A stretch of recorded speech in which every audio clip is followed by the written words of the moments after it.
got a call of a person who has placed their vehicle into the ditch. It sounds like a passerby called in, and they made contact with this person. And the person is what they describe as intoxicated. So we're headed there right now. We don't want him to find a way out of the ditch and getting into a crash with somebody who also is on the roadway. Drunk driving accidents account for 1/4 of all traffic deaths in Alaska, so Trooper Wolf is desperate to prevent another statistic. Racing 40 miles to the wrecked truck's last reported location. Should be coming up here pretty soon. But as he closes in, 27, data second report. The plane is saying that she sees a male stumbling on the road, walking away from the spur. 10-14, 10-9, or 10-1. Alright, so looks like our driver left the vehicle. It being the second call, because they feel like this guy's too intoxicated to operate a motor vehicle, is the next street for my GPS.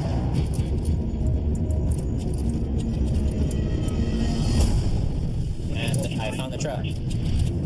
That's pretty obvious. 2723 the truck. We're gonna double check and make sure nobody's in this quick.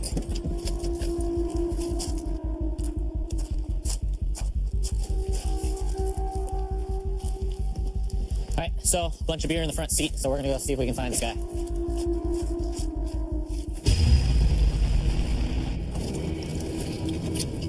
.27 continuing down. Usually that's a clue when there's alcohol and your truck is in the ditch. Hold on, 27. 27. Do we have a clothing description? Reported to be probably wearing a baseball cap, very dirty clothes. He described the guy now. 10-4. So, dirty, possible baseball cap. Oh man. Let's see if we can catch up to him before he ducks into a residence where we can't find him. it's been half an hour since the wreck was reported, so the man could be anywhere.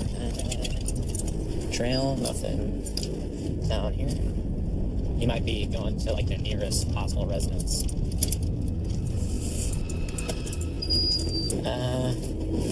Most people take rights, so we're gonna try to take a right. Trooper Wolf must rely on his instincts and training and hope for a little luck. Oh, snap.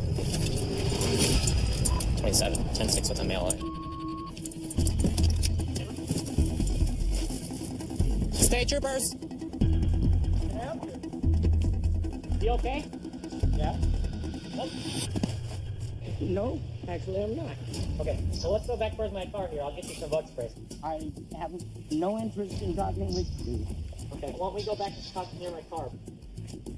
Alright, come on, keep going. No. Let's go. Just keep walking. Mr. Wolf. See how much nicer it is out here with the breeze? No, it's not nice. Okay, hold on to that. Would you stop that? I gotta make sure you don't have any weapons on you. I have no weapon. He was pretty inebriated. He had a hard time standing up, and his speech was very slurred. Okay. Go ahead and turn around. Just sit on the car. I don't. Okay, I don't want you to fall over. Just sit on the car. I have no desire. I know. 27, I'm in contact. ADL 2. Why don't you start medics? You got a pretty big bump there on your noggin. Well, I have a number of mosquito bites. What did I do? We had multiple people say you were in a crash when you walked down here. I was not in a crash. Okay. It was my truck. So what happened to make the truck go down into the ditch? Apparently, the truck didn't make the turn. You're saying you were in the passenger seat or the middle seat? No, I'm not suggesting anything. Okay. Who else was in the truck with you? What's to suggest that I was in the truck? You told me you were. No, I didn't. You said the truck didn't make the turn, and you were coming from the truck. That's what I said. Yeah. But nobody saw me driving the truck. So if you weren't driving, you got to tell me who was. No, I don't. The man won't talk, so Wolf moves on to field sobriety tests. Can you throw your hands down your side? I need you to follow my finger with your eyes and your eyes only. Can you see the tip of my finger? I am not going to do this. Okay, so you don't want to do any tests right now? What is the point? I'm not going to drive. But you were driving. Nobody saw me driving. You did not see me driving. I was walking to my home. Okay, finish your drags there.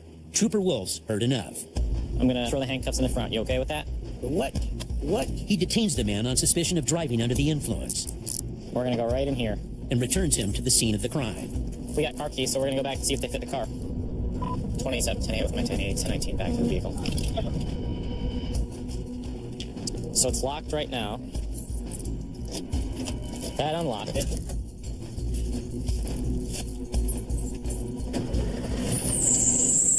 Yep, all right. The keys in his pocket started the truck, so he's going to deal with the consequences. I'm going to place you under arrest for DUI. For what? Because you're too intoxicated to drive. You even know it yourself. Damn. All right. If convicted, the man faces a minimum 72 hours in jail, $1,500 in fines, and 90 days suspended license. It's his vehicle. The keys in his pocket not only unlocked the door, but started the truck. Just thankful that nobody got injured. He's okay, which is great, but we got to keep people accountable for their actions. All right, we're going over the little white car. 540 miles north in Fairbanks. Fairbanks 36. Trooper Kamal Lay prepares for one of the year's busiest patrol shifts. Today is 4th of July, and there's 4 of us working. I expect it to be pretty busy today. Just coming into work, you know, there's a lot of cars on the road. You know, we're probably going to get our basic, a lot of drinking, a lot of DUIs, and a lot of parties. But his first call is anything but usual. 361019 to Street. Report of a rabbit or hare that's been hit by a car. I think that the hare is aggressive. We received 3 calls from this gentleman. 10-4-10-19. This is pretty unusual. We get calls about moose and larger animals. This will be the first about a rabbit that is aggressive. The person who called us has called us about 3 times, so he's definitely concerned, and we'll see what's going on here. Guess you never know. Fairbanks 36, we're 23 the area. Did you call about I did. what's going on? When I came in a minute ago and dropped my son off, there was a rabbit sitting out here at this abandoned house right up the road, in the middle of the road, and its whole left rear leg looked like it had been chewed on. And Okay. it wasn't moving. Of course, it's taken me 20 minutes to find somebody to deal with this rabbit. And I'll be honest with you, I Yeah. can shoot it, but I'm not willing to waste my 22 ammo on it. It's too hard to come by. I just don't want somebody getting bit by the thing. It was sitting in the middle of the road right here, not actually leaving. It was manged and it was pretty, Pretty in rough shape, huh? yeah. And it's a wild rabbit, it's not even domesticated. Nobody will deal with the thing. And he shouldn't have gotten very far. Right. But their 4-legged suspect is nowhere to be found. To be honest with you, as long as he's out of the road, that's all I care about. Yeah. I just don't want anybody getting bit. Yeah, absolutely. I've called everybody. Who all did you I call? called the Fairbanks police, I called the wildlife troopers, I called Fish and Game, I went on the wildlife website and ended up in Wasilla. There's a rabbit. But he doesn't look hurt. Right. Lighter colored, more whitish than him. Huh. Well, if you see him again, you know, give us a call. Yeah, we'll do. You know, we'll try to do the best we can. I mean, we don't. Yeah, well, like I said, I didn't want to dial 911 for it. I mean, Right. have it. You know, today is strange. It started out strange, and I think it's going to end strange. And it's just one of those days where I think we're going to continue to receive calls that are somewhat odd. That's what I'm thinking is going to happen today. 315 miles south in the Matsu Valley. Knock on 1B24, It's early afternoon, and Trooper Jesse Darby arrives on scene at a roadside wreck. NCIC 1B24, we next available 1051. Trooper Christopher Green is already dealing with the aftermath. She said she was turning left onto I was at a dead South stop. Country. She okay. Dead stop lane. She said she signaled way prior to turning. Okay, looks like your truck did okay, huh? Yeah. Luckily, no one was hurt. But with heavy traffic getting even more snarled, Will your vehicle roll? troopers must clear the road as quickly as possible. We just try to push, it's a light car. There you go, brakes. Could have been worse. NCIC 1B24, clear to copy vehicle and drivers. Just as troopers finish cleaning up the scene, Reported a vehicle rollover. Seems to be hurt. Believe injuries. 1B24, 1019. You reporting a crash? Yeah. We're on our way, thanks. It's a rollover, possible injuries. We don't know anything else at this point. Typically in the summer, the crashes are worse because they involve higher speeds. It's literally right here. 2 vehicles, both rolled over. I haven't seen that very often. The second vehicle is going to be a Pontiac Grand Prix. Darby joins Trooper Green on a chaotic scene with multiple injured parties. He's okay. He's holding his weight up. He's talking to me. Okay. The driver of the truck is trapped inside his vehicle, alert and breathing, but unable to move. This is underway. He's holding my diaper against his head. The driver of the sedan was able to escape his vehicle, but is having trouble standing. He's trying to get up.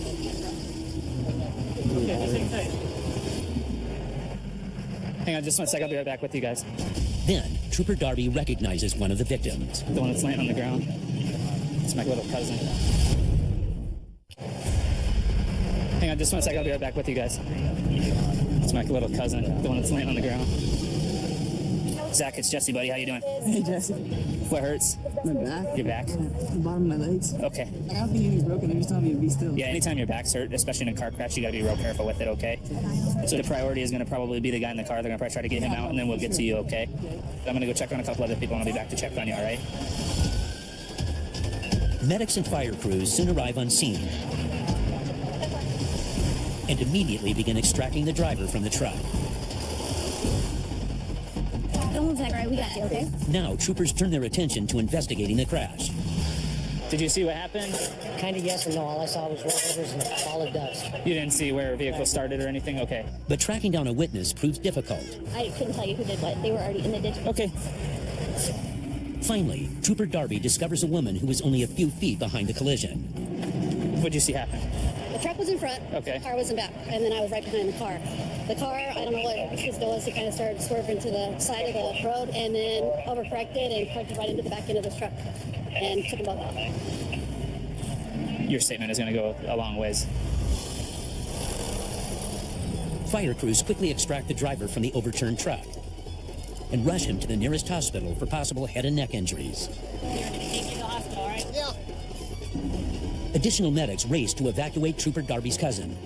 Zach, how you doing? My back's hurting a little bit. But find himself short-handed. Would you be able to Yeah, certainly. I have no other medics around. Okay. Are you family? It's my little cousin. Okay. We're going to log roll him. Okay. Decorate. This is going to hurt just a little bit, okay? I'm not going to lie, bud. Okay, ready? 1, 2. Come on, Zach. How you doing, bud? I'm good. You okay? All signs of major back injury are negative, but medics transport him to Matsu Regional Hospital as a precautionary measure. It was a little shocking, but it seemed like he was probably going to be okay at this point. But the signs don't look so positive for the third victim. He's lapsing in and out of consciousness, so they take him to the nearest emergency room. Now, troopers must perform a full crash scene investigation to determine if they'll file any charges. It appears like the driver of the car was swerving, weaving back and forth.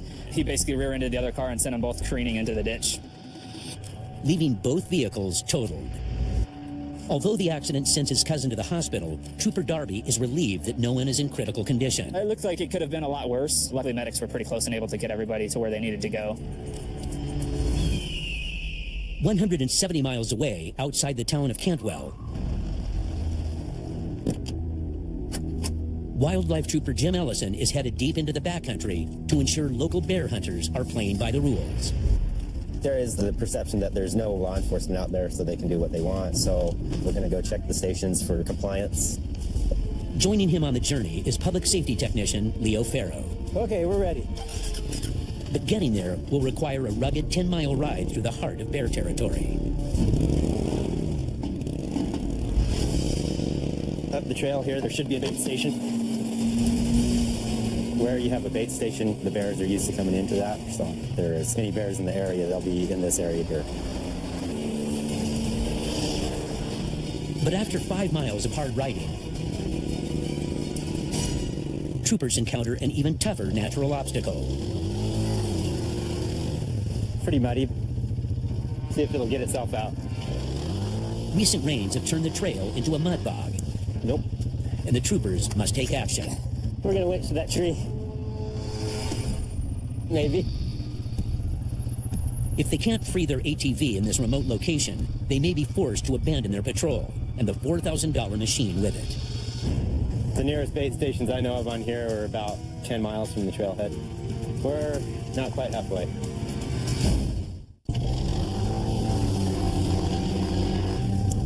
Nope. We're gonna wait to that tree.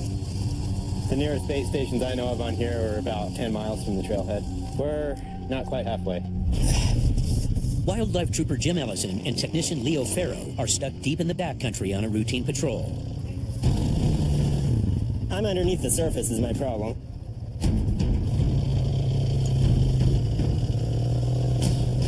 I'm gonna let it out a little bit.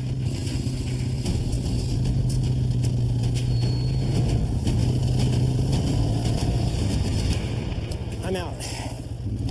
Okay. Further ahead, the trail doesn't get any easier. But after nearly 2 hours of dodging obstacles, troopers are rewarded for pushing through the mud. There's a sign right here. Warning, black bear bait stations along this trail. These are probably the stations I'd heard about. And this one's still fresh from a hunt. Okay, they've been in here within the last week. There's tracks in here from just before the previous rain. And the hunters left some unwelcome surprises. The trash and stuff is new, which I am gonna have a talk with these guys about. Deeper into the forest, this is a meat pole. The hunters will put a pole up across 2 trees like this to hang their animal from. This one was just put up this spring. This isn't that old. And the cord's not even faded from weather. Right here, there's a rope burn. After they kill it, they'll field dress it, and then they'll hang it to skin it. If this was a black bear, which I assume it probably was, they needed to take the meat with them to salvage the meat. So we'll look around here and see if we can find a carcass.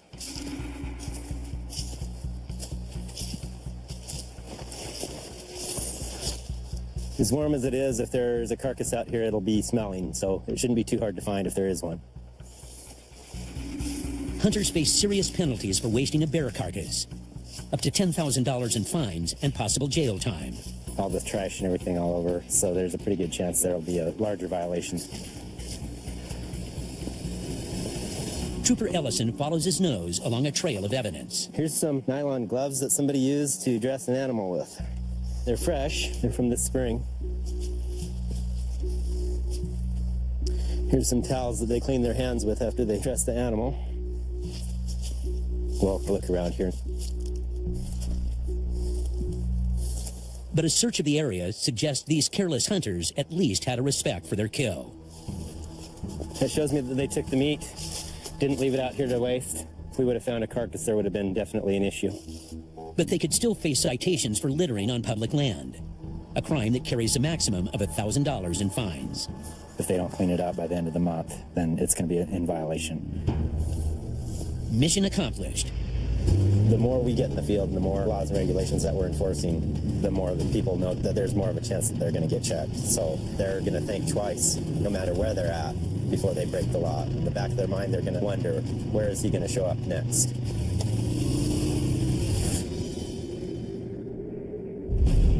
Back north in Fairbanks, on Alaska's winding highways, Chief 4310. Trooper Elandre Johnson plays a special role in keeping the roads safe. I guess in the business doing state trooper work, I'm what they call a rare breed of trooper. As a member of the Bureau of Highway Patrol, Johnson's patrol area is one of the largest, spanning hundreds of miles from Fairbanks to its outlying areas. I'll end up doing patrol about 200 miles south of my current location. It could be as little as 1 or 2 other troopers on the road. And out on Alaska's remote roadways, Trooper Johnson must brace for the unexpected.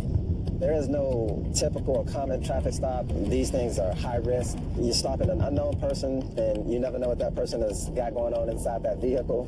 You know, it's a distinct pedigree just to be able to conduct an entire workday chasing taillights, and so this is what I do. And today's patrol is no different.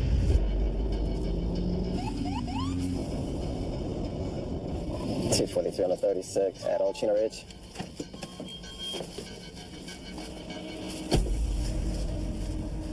Hey, what's up, man?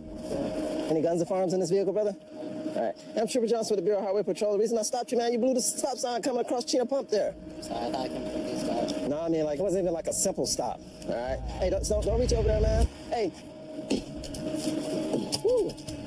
Like, what do you normally keep the marijuana at in this car? Like I can smell it, and it's like the universal smell, you know, like that smell that everybody knows what marijuana smells like. And you make me feel like a freaking idiot when you try to act like I don't smell marijuana. Whew. Like, what do you normally keep the marijuana at in this car? Like I can smell it, and it's like the universal smell, you know, like that smell that everybody knows what marijuana smells like. And you make me feel like a freaking idiot when you try to act like I don't smell marijuana. So I like to give you as much dignity and respect as I possibly can. So I'd like to ask the question again. Where's the marijuana? Under the seat. All right, is there a gun under there? Okay. Pass me that marijuana, man, so you can keep yourself out of trouble. Knock it out. Oh, turn the key off. All right, now where's the marijuana at? It's under the seat. All right, go ahead, step out, man. All right, now where's it at? It's under the seat. All right, let me see your hand now, because you're acting a little flaky here. Now, have you been smoking it? Like, I can smell it all over you, dude. No, I haven't been smoking. All right, well, I can smell marijuana coming out of the vehicle, man, and you're acting kind of funny. You have any guns, firearms, anything like that on you? Guns or firearms. Okay, you got nothing like that on you? All right. You mind if I search your car for this marijuana right here? Well, let's walk back here, man. His movements in the car were kind of suspect. He was moving around to so many different locations. I need to kind of get his hands under control. But just as he begins the search, Ooh. What are you on conditions of release for? Possession of what? a search of the vehicle retrieves a pipe and a small amount of marijuana. Enough to land this driver back in cuffs. All right, man, so you know you're not supposed to possess any drugs, consume any drugs, and so you know that's a condition of your release, right? Yes, sir. All right, man, I'm gonna just do a quick pat down straight on you, man, lock these handcuffs in. No, that's right, look here, man. Johnson takes the driver in on allegations of breaking his conditions of release and misconduct involving a controlled substance. If found guilty, he could face up to $4,000 in fines and 6 months of jail time. I could detect the odor of marijuana, and he did reveal that there was some marijuana inside the vehicle. So we're gonna get him transported over to Fairbanks Correctional Center. On the other side of Fairbanks, 36, that's 10-4. I'm right behind 35, so we'll be getting there together. Trooper Kamal Lay continues his 4th of July patrol. We're headed to a transfer site here in North Cole. We got a report that there's a gentleman that actually causes a lot of problems at this transfer site. He's there very regularly, and today it sounds like he is harassing a female, and he has showed maybe his private parts to a female. He doesn't like us, and most of the time when he deals with us, he's very hostile towards us, so things can get ugly pretty quick. 10-4. Fairbanks 36, both units are 1023 now. We're looking for a yellow car. Yeah, there he is. Hey! Yeah, I know it's kind of windy. Just wanted to see your hands there, brother. You're right here. All right, you mind stepping out so we can talk to you real quick? No, actually, I'd rather keep the camera on you. We can chat right here. We got a report out here that you're causing some grief. So you got a terrorist telephone attack against me, well, like you've been advised a dozen times, a decade straight. Checkmate. Listen, partner. Hold on. Just do me a favor. We'll just work on just the questions I asked. You been hassling anybody today? They're harassing me. Okay, who's they? Who was Whoever called you is a terrorist cell. Hey, actually, it's not that complicated, and it happened just in the last few minutes. You don't know what might have happened in the last few minutes to bring us out here? I got a report that you're exposing yourself to people out here. Is that true? Of course not. They always lie. False accusations. Why would somebody say that about you? Evidently, you have not tuned into subversive tactics used by the enemy. Your concern should be for me. National security emergency. Secure and protect me, the perimeter all around right me. Now, you look pretty secure right now. I am not. They're attacking me. They just sick the cops on me with lies. Here's the deal. Yeah. If we get called back out here again today for you behaving poorly with these other folks, we're going to arrest you for disorderly conduct, okay? Well, once again, I have not exposed myself or harassed the public. It's lies. Without enough evidence, troopers must let him go with a warning. Do you have any questions for me? I guess I'm only safe if I drive back to my house and park there. Oh, wait, no, I'm probably not safe there either, am I? Because they've sicked the cops on me there. All right. You have yourself a good day. Have a good 4th of July, all right? Get a clue. I don't get good days. Terrorist attacked by you and the devil's crew. All right, sir. All right, sir, we'll let you get out of here and be safe, okay? Sir, all right, sir. Well, let's get you guys paying attention to the damn thing. You and your whole crew.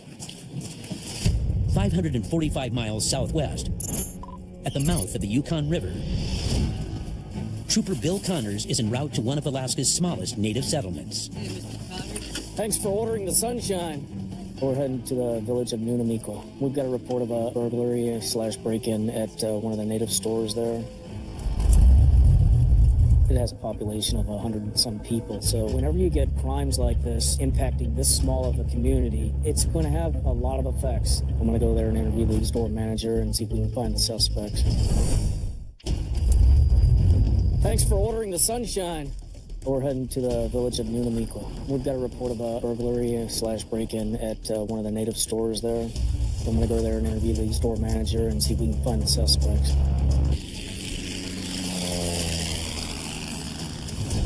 Nunamiqua sits at the southern edge of the Yukon-Kuskokwim Delta, where Alaska's longest river spills into the Bering Strait. It can only be reached by plane, boat, or snow machine.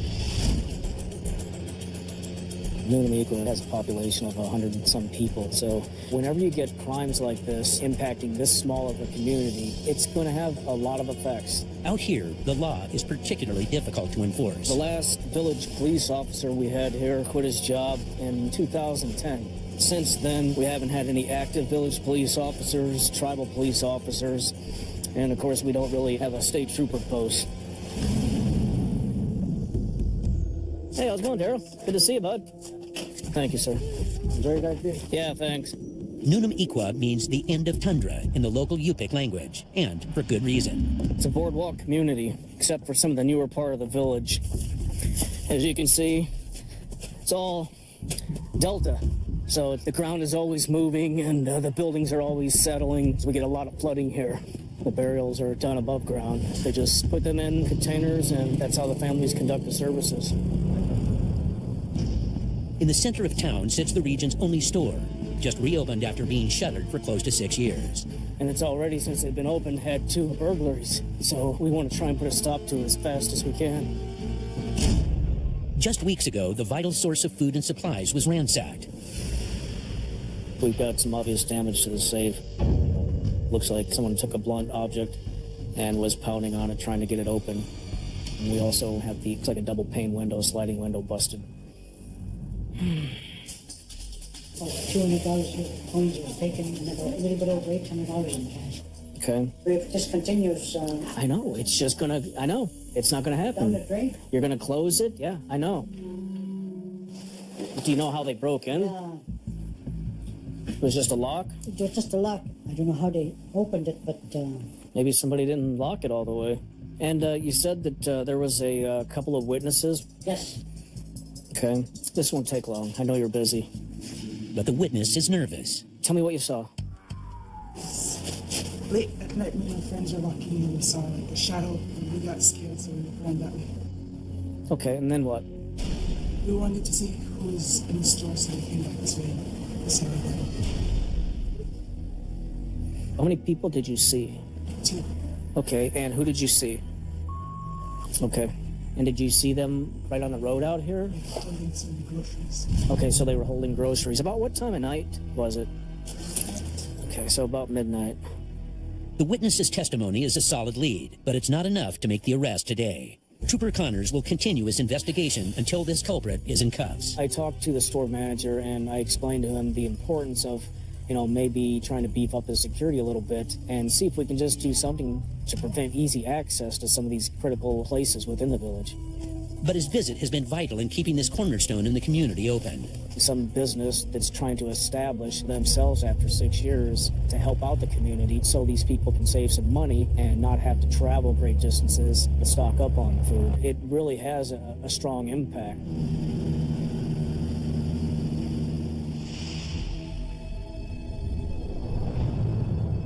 Back in Fairbanks, Trooper Alondre Johnson continues his busy patrol on Alaska's highways.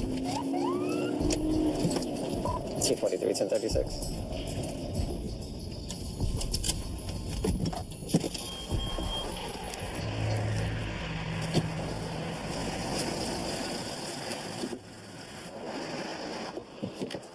Hey, how's it going today, ma'am? It's going all right. Trooper Johnson with the Bureau of Highway Patrol. The reason I spoke to you, this is a posted 50-mile-an-hour zone, and you were cruising through at like 56 miles an hour. Yeah, I know. I'm sorry. It was Okay. It's been a hectic day. All right, where you headed to now? Home.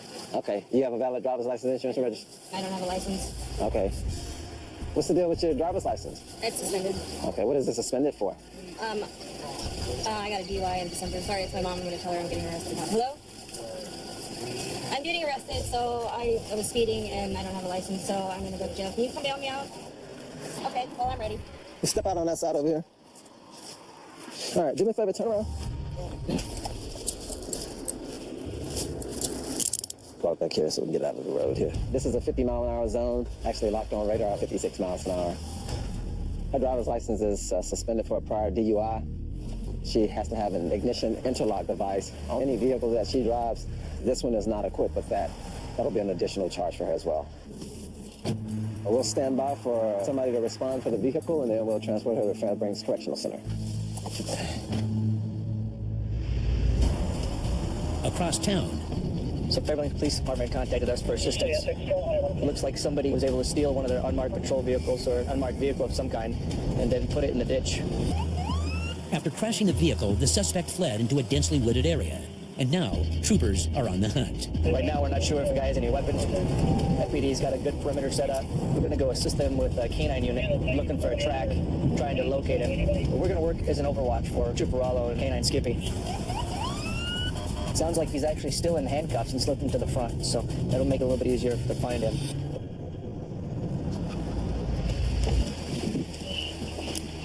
On scene, Fairbanks PD holds their perimeter. Is he still in cuffs? Yeah. Okay. I mean, he could have made it out, but if he's cuffed, it's going to be hard to run. To find their suspect, they'll need a specially trained nose.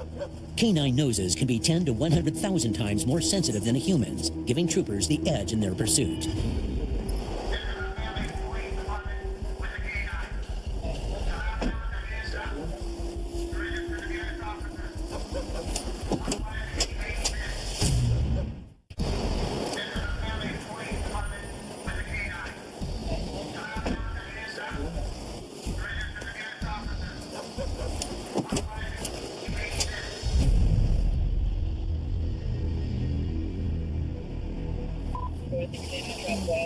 I got you.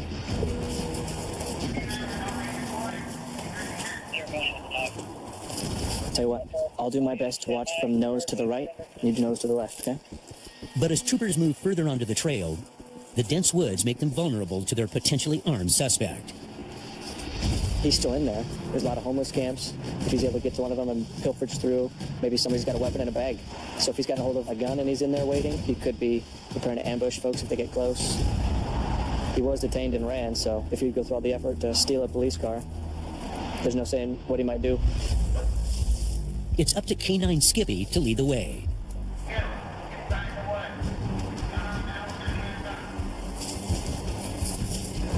What's that right in front of you? Is there anything back there? Skippy's nose takes them to a nearby campsite with plenty of places to hide.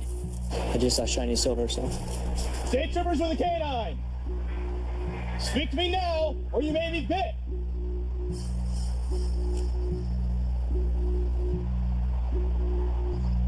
No response, so troopers push forward. He wants to keep going that way.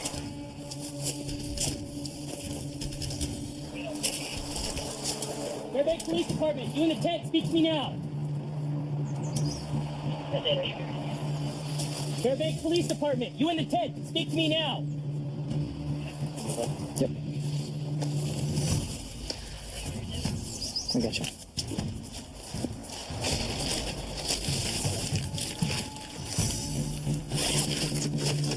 State troopers, come out of the tent. Kick this. State troopers. After checking several other tents in the area, Fairbanks Police, you in the tent, speak to us now. Clear. the site comes up clear. Trooper coming out. Troopers regroup along the perimeter. So right now we're giving Canine Skippy a break. Brought in another canine from FPD. They're going to continue the search. I'm going to stage Skippy over on the other side in case they end up pushing him out the other side of the trees. On the other end of the perimeter, Trooper Munson waits for FPD and their canine to push through. It's pretty deep. You can only really see back 20, 30 feet. Almost an hour has passed since the initial call, and the list of unknowns is growing. Who's that?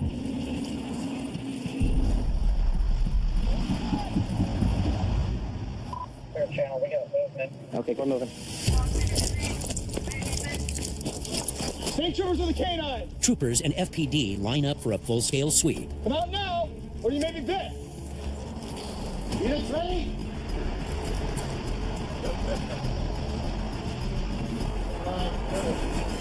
Skippy's a good canine. Pretty confident that he'll lead us to our man.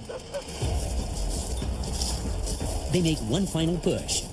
Sun's going down, so definitely puts us a bit of disadvantage, but it's a good thing the dog can smell in the dark. It's gonna suck.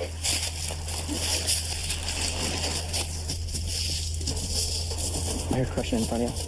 I just don't want to get in front of the dog. Get anything back there?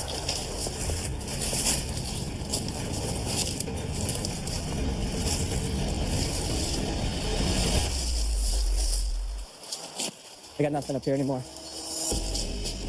Troopers come out empty-handed, but they're not giving up. The good news is now we know where he's not.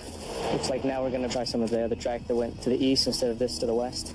Maybe he got away for now, but we'll find him later. 4 days later, a grueling search leads troopers to a nearby apartment building. Inside, K9 Skippy tracks down the suspect, buried in the closet under a futon mattress. He did get the upper hand on us that night, but in the long run, you can't run from the state troopers, and we found him. If convicted on all charges, he could face up to 18 years in jail and $180,000 in fines. Fairbanks, definitely safer tonight that he's been arrested and is off the streets.